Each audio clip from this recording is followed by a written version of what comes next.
اعوذ باللہ من الشیطان الرجیم بسم اللہ الرحمن الرحیم سورۃ النساء آیت نمبر 144 یا ایھا الذین آمنوا لا تتخذوا الکافرین اولیاء من دون المؤمنین اتريدون ان تجعلوا للہ علیکم سلطانا مبینا۔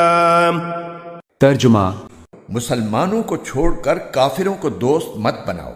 کیا تم یہ چاہتے ہو کہ اللہ کے پاس اپنے خلاف یعنی اپنے مستحق عذاب ہونے کی ایک کھلی وجہ پیدا کر دو؟ تفسیر: یا ایھا الذین آمنوا لا تتخذوا الکافرین اولیاء من دون المؤمنین، یہ مضمون پہلے بھی آ چکا ہے۔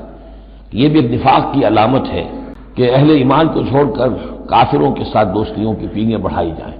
اہل ایمان مت بناؤ کافروں کو اپنے حمایتی اور مددگار اور دوست اور بھیدی مسلمانوں کو چھوڑ کر۔ اتریدون ان تجعلوا للہ علیکم سلطانا مبینا، کیا تم چاہتے ہو کہ تم اپنے خلاف اللہ کے ہاتھ میں ایک دلیل دے دو، حجت دے دو؟ یعنی اللہ تعالیٰ جب محاسبہ کرے گا آخرت میں تو اس دلیل کا کیا جواب دو گے کہ تمہاری دوستیاں کافروں کے ساتھ تھی؟ تو یہ تو حجت قاطع بن جائے گی تمہارے خلاف۔ آیت نمبر 145 ان المنافقین فی الدرک الاسفل من النار ولن تجد لهم نصیرا۔ ترجمہ: یقین جانو کہ منافقین جہنم کے سب سے نچلے طبقے میں ہوں گے اور ان کے لیے تم کوئی مددگار نہیں پاؤ گے۔ تفسیر: اب یہ آ رہی آیت ایک اعتبار سے یہ منافقین کے حق میں قرآن حکیم کی سخت ترین آیت ہے۔ یہ دو صورتیں ہیں اصل میں طویل صورتوں میں سے، سورہ توبہ اور سورہ نساء، جس میں کہ نفاق کا مضمون سب سے زیادہ تفصیل کے ساتھ آیا۔ ان المنافقین فی الدرک الاسفل من النار، یقیناً منافق آگ کے سب سے نچلے طبقے میں ہوں گے۔ ولن تجد لهم نصیرا، اور تم نہ پاؤ گے ان کے لیے کوئی مددگار۔ الا الذین تابوا، اصل میں منافقت کا آخری پردہ جو چاک ہوگا وہ ہوگا سورہ توبہ میں، گویا کہ سن 9 ہجری میں جا کر۔ ابھی یہ ہم سن 4 ہجری کے آس پاس ہیں، اس حوالے سے ذرا ابھی فصل ہے، تو ابھی ان کے لیے رعایت رکھی ہے کہ توبہ کا دروازہ تمہارے لیے ابھی کھلا ہے۔ آیت نمبر 146 إلا الذين تابوا وأصلحوا واعتصموا بالله وأخلصوا دينهم لله فأولئك مع المؤمنين وسوف يؤتي الله المؤمنين أجرا عظيما۔ ترجمہ: البتہ جو لوگ توبہ کر لیں گے، اپنی اصلاح کر لیں گے، اللہ کا سہارا مضبوطی سے تھام لیں گے اور اپنے دین کو خالص اللہ کے لیے بنا لیں گے تو ایسے لوگ مومنوں کے ساتھ شامل ہو جائیں گے اور اللہ مومنوں کو ضرور اجر عظیم عطا کرے گا۔ تفسیر: اور اپنے دین کو اللہ کے لیے خالص کر دیں۔ اپنے دین کو اللہ کے لیے خالص کر دینے کا مطلب یہ ہے کہ آدمی کی وفاداریاں اللہ کے سوا کسی اور سے وابستہ نہ ہوں، اپنی ساری دلچسپیوں اور محبتوں اور عقیدتوں کو وہ اللہ کے آگے نظر کر دے۔ کسی چیز کے ساتھ بھی دل کا ایسا لگاؤ باقی نہ رہے کہ اللہ کی رضا کے لیے اسے قربان نہ کیا جا سکتا۔ آیت نمبر 147 ما يفعل الله بعذابكم إن شكرتم وآمنتم وكان الله شاكرا عليما۔ ترجمہ: اگر تم شکر گزار بنو اور صحیح معنی میں ایمان لے آؤ تو اللہ تمہیں عذاب دے کر آخر کیا کرے گا؟ اللہ بڑا قدردان ہے اور سب کے حالات کا پوری طرح علم رکھتا ہے۔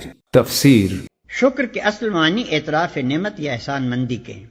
آیت کا مطلب یہ ہے کہ اگر تم اللہ کے ساتھ احسان فراموشی اور نمک حرامی کا رویہ اختیار نہ کرو بلکہ صحیح طور پر اس کے احسان مند بن کر رہو تو کوئی وجہ نہیں کہ اللہ تعالیٰ خواہ تمہیں سزا دے۔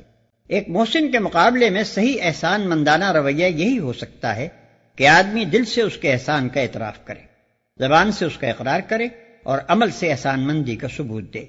انہی 3 چیزوں کے مجموعے کا نام شکر ہے۔ اللہ بڑا قدردان ہے۔ اصل میں لفظ شاکر استعمال ہوا ہے جس کا ترجمہ ہم نے قدردان کیا ہے۔ شکر جب اللہ کی طرف سے بندے کی جانب ہو تو اس کے معنی اعتراف خدمت یا قدردانی کے ہوں گے۔ اور جب بندے کی طرف سے اللہ کی جانب ہو تو اس کو اعتراف نعمت یا احسان مندی کے معنی میں لیا جائے گا۔ آیت نمبر 148۔ لا يحب الله الجهر بالسوء من القول إلا من ظلم وكان الله سميعا عليما۔ ترجمہ، اللہ اس بات کو پسند نہیں کرتا کہ کسی کی برائی علانیہ زبان پر لائی جائے الا یہ کہ کسی پر ظلم ہوا ہو، اور اللہ سب کچھ سنتا ہے، ہر بات جانتا ہے۔ تفسیر۔ یعنی کسی کی برائی بیان کرنا عام حالات میں جائز نہیں، البتہ اگر کسی پر ظلم ہوا ہو تو وہ ظلم کا تذکرہ لوگوں سے کر سکتا ہے، اس تذکرے میں ظالم کی جو برائی ہوگی وہ معاف ہے۔ آیت نمبر 149۔ إن تبدوا خيرا أو تخفوه أو تعفوا عن سوء فإن الله كان عفوا قديرا۔ ترجمہ، اگر تم کوئی نیک کام اعلانیہ کرو یا خفیہ طور پر کرو یا کسی برائی کو معاف کر دو تو بہتر ہے، کیونکہ اللہ بہت معاف کرنے والا ہے، اگرچہ سزا دینے پر پوری قدرت رکھتا ہے۔ تفسیر۔ اشارہ یہ کیا جا رہا ہے کہ اگرچہ مظلوم کو شریعت نے یہ حق دیا ہے کہ وہ ظالم کے ظلم کی حد تک اس کی برائی کرے، لیکن اگر کوئی شخص مظلوم ہونے کے باوجود خفیہ اور علانیہ ہر حالت میں زبان سے ہمیشہ اچھی بات ہی نکالے اور اپنا حق معاف کر دے تو یہ اس کے لیے بڑے ثواب کا کام ہے، کیونکہ اللہ تعالیٰ کی صفت بھی یہی ہے کہ وہ سزا پر قدرت رکھنے کے باوجود کثرت سے لوگوں کو معاف کر دیتا ہے۔ آیت نمبر 150۔ إن الذين يكفرون بالله ورسله ويريدون أن يفرقوا بين الله ورسله ويقولون نؤمن ببعض ونكفر ببعض ويريدون أن يتخذوا بين ذلك سبيلا۔ ترجمہ، جو لوگ اللہ اور اس کے رسولوں کا انکار کرتے ہیں اور اللہ اور اس کے رسولوں کے درمیان فرق کرتے ہوئے کہتے ہیں کہ کچھ رسولوں پر تو ہم ایمان لاتے ہیں اور کچھ کا انکار کرتے ہیں، اور اس طرح وہ چاہتے ہیں کہ کفر اور ایمان کے درمیان ایک بیچ کی راہ نکال لیں۔ تفسیر۔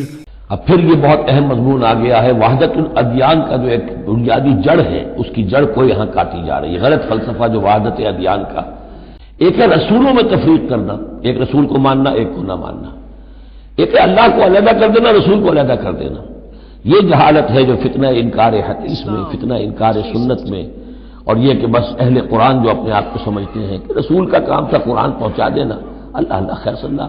اب اصل معاملہ ہمارا اور اللہ کا ہے، اللہ کی کتاب ہے، ہم بھی سمجھتے ہیں، عربی زبان میں ہے، ہم اس کو خود سمجھیں گے، خود اس پر عمل کریں گے۔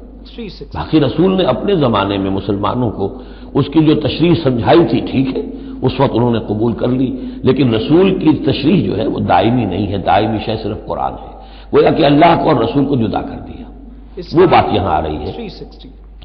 ان الذین یکفرون باللہ ورسلہ، یقیناً وہ لوگ جو کفر کرتے ہیں اللہ کا اور اس کے رسولوں کا، ویریدون یفرقوا بین اللہ ورسلہ، اور وہ چاہتے ہیں کہ تفریق کر دیں اللہ کے اور اس کے رسولوں کے مابین۔ یہ دین الہی بھی یہی تھا کہ بس اللہ کا دین سمجھو، رسول سے کیا نسبت ہے؟ جب رسول کی نسبت ہو جائے گا یہ دین مسیح ہے، یہ دین موسیٰ ہے، یہ دین عیسیٰ ہے، یہ دین فلاں ہے، اگر رسولوں کا یہ فیکٹر جو ہے نکال دیا جائے تو اللہ تو سب کا کامن ہے، تو دین الہی ہو گیا۔ وَيَقُولُونَ نُؤْمِنُ بِبَعْضٍ وَنَكْفُرُ بِبَعْضٍ، اور وہ یہ کہتے ہیں کہ ہم کچھ کو مانیں گے کچھ کو نہیں مانیں گے، یعنی اللہ کو مانیں گے، رسولوں کا ماننا ضروری نہیں ہے، اللہ کی کتاب کو مانیں گے، رسول کی سنت کا ماننا کوئی ضروری نہیں۔ وَيُرِيدُونَ أَن يَتَّخِذُوا بَيْنَ ذَلِكَ سَبِيلًا، اور وہ چاہتے ہیں کہ اس کے بین بین ایک راستہ نکال لیں، اللہ کو ایک طرف کر دیں، رسول کو ایک طرف کر دیں۔